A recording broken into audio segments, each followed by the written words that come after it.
Growing up, I had dreams and aspirations, but always felt like the kid that didn't fit in. For the most part, I wasn't a bad kid, but when I made the transition into adulthood, I turned to the streets for guidance. This led to getting locked up in juvenile hall, doing time in CYA, and eventually a 120-month sentence in federal prison. I had a lot of time to think and reflect during my federal sentence, so I share with you what I learned, hoping I can positively influence someone else's life with Prison Talk.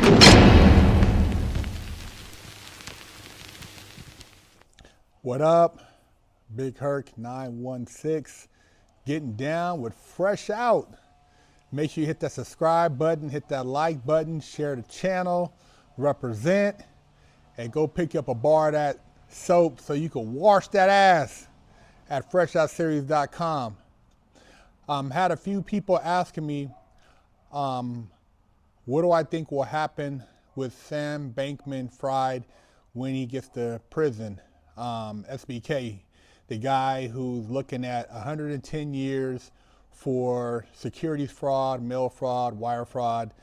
The guy from FTC, who's currently out on $250 million bail, which is insane. I've never seen a bail that high in the history of anybody being locked up pending trial.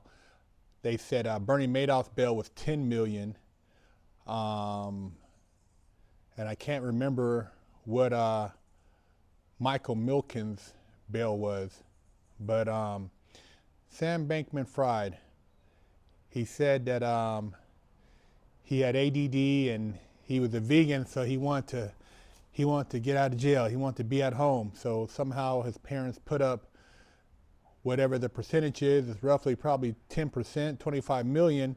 They had to go to a bail bondsman to carry that 250 million and secure assets, finances, whatever have you, in case he runs off.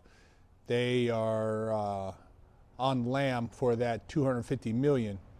He's probably got an ankle monitor on, ankle bracelet, and you can't leave the house. They said he can't be involved in any trading, any cryptos, anything of a financial nature, no bank accounts, none of that.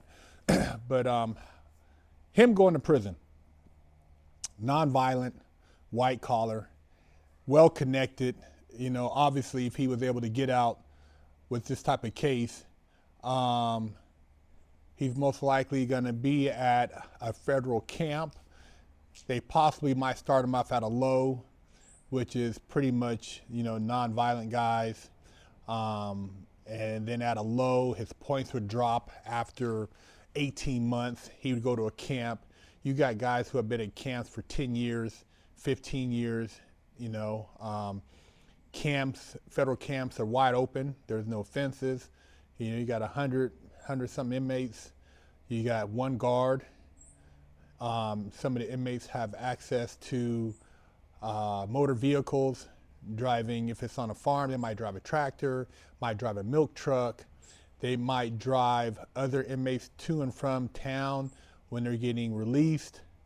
They have a lot of freedoms. A lot of guys at the camps are there for white collar. You do have some guys there for drug cases that are nonviolent who have worked their way down as far as with their points. You have a lot of guys there who are pedophiles hiding out, politicians, some high profile people who have, worked their way down to get to the point where they're at a camp. But camps, there's no real violence there. Every blue moon, you might have a situation where somebody gets caught up for gambling or something, and it creates a situation, but most of those situations get handled in a non-confrontational manner because everybody wants to stay at the camp because there's a lot of shit going on at the camp. You can make moves, and like I said, it's wide open, and your accessibility to the free world is a lot more readily than if you're at a facility that has a fence around it and you have to worry about being in a cell, lockdown situations, stabbings, high level violence, things like that. So Sam Bankman Fried, he's going to be out of camp, man. And they allow you a lot of times to just turn yourself in on a particular day once you get convicted. You turn yourself in, and it's not like, when you're dealing with like a violent crime where there was, say, some type of attempted murders, bank robberies or something like that, custody levels is high, chain of command is high. You're not seeing the free world. You're not gonna get that type of transition. I mean, this guy spent Christmas at home. He's gonna spend New Year's at home, and who knows how long it's gonna take to actually unravel all the transcripts and transactions between Alameda and FTC, with all the back and forth and with the FCC coin. This shit right here, man, it's just beyond anything that's currently in the financial world. Not since probably the guy from Singapore who did the big fraud over there with the securities over in Singapore, and the guy who actually financed Wolf of Wall Street.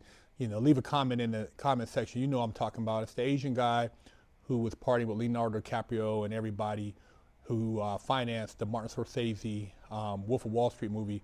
But he's on the run right now for massive fraud. I think he hit Singapore for like 20 billion, something crazy. It was securities fraud. He was basically just taking money for his own use. But Sam Bankman did the same thing, and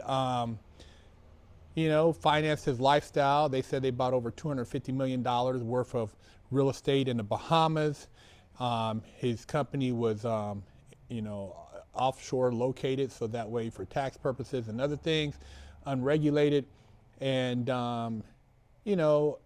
this is another probably of many situations where they're getting people kind of uneasy about investing in crypto, so that they can consolidate that thing at the end of the day and regulate it and have complete control back over another monetary system. But it's people like this who have these cowboy just trading ways that have led to this type of mistrust in the crypto market. A lot of people benefited. None of those people want to give their money back. A lot of campaign contributions, a lot of political connections. You got two parents that are I don't want to say necessarily law. I can't remember if they're law professors, but they're professors at Stanford, and those connections go a long way. I mean, who else do you know would get out on $250 million bail? But this guy ain't got to worry about doing too many push-ups, pull-ups, dips. He's not going to have too much as far as physical confrontation. Now, if he were to go to a USP, the woods would be pressing him. He'd be paying rent. He'd be buying a lot of people commissary. Just put it that way. As far as in that sector, they don't play, and he would definitely be paying.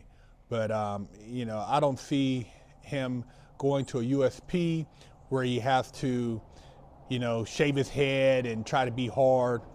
Not gonna have to happen for this guy, white collar guy.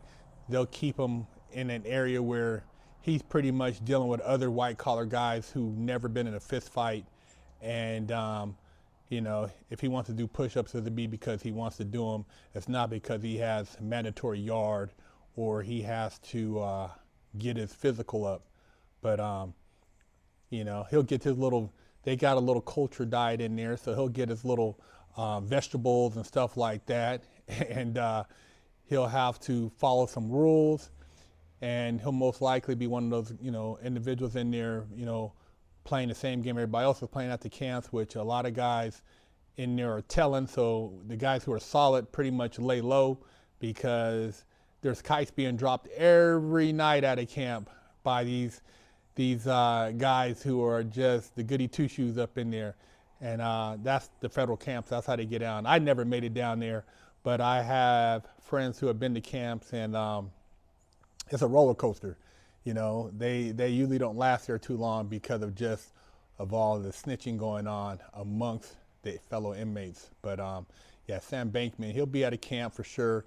Who knows if he'll get anything close to 110 years, depending on what type of plea agreement he works out, which I know they're probably already working on that, so he don't have to testify and expose people. So who knows, he might get 20 years. If he gets under 10, woo, man, you already know that there are some serious deals being made behind closed doors to protect those who don't want to be named. But any type of fraud at this level, you would think a guy would get upwards of 50 to 100 years, because he took a lot of money. $13 billion, I mean, is a big number.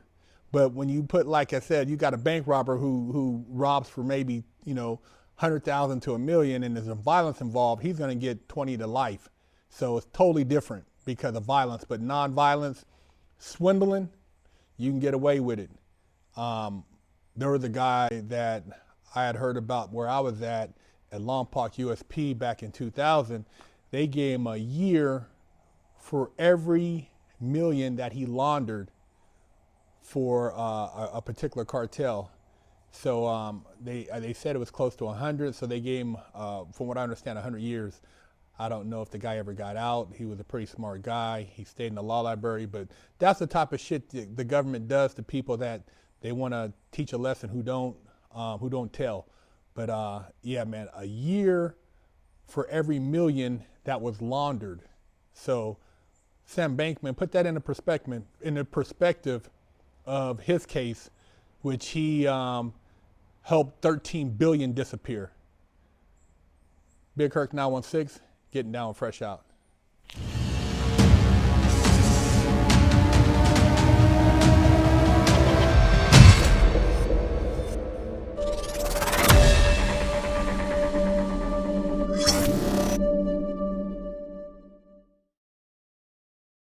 I'm Big Herc, and I have over a decade of experience in the prison system. Yeah, I've done a lot of time, made a lot of stupid mistakes, but that's why I'm here with you today, educating you on the Mastermind program by Fresh Out. See, they don't give you a manual when you go to jail on how to survive. They don't tell you how to go take a shower, where to sit at when you go to chow, what to do when you have mail call, how to handle your commissary. See, we cover that and a multitude of other topics that are very important, because if you do the wrong thing, you can get your damn wig split. We have over 100 million views as of date on our YouTube channel, but we've put and condensed all this knowledge into this Mastermind program so that you can provide your client with a winning chance. Do yourself a favor and your client a favor and sign them up for our program so they don't have to get their wig split and they can make it out alive.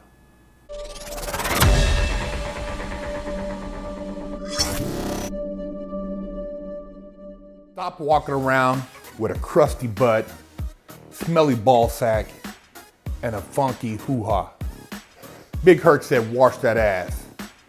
Pick you up a t-shirt at freshoutseries.com.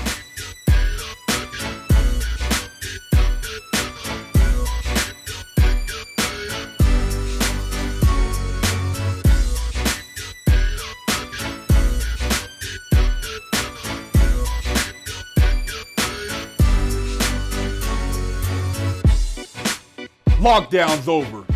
Get your yard time in. Exclusively at freshoutseries.com.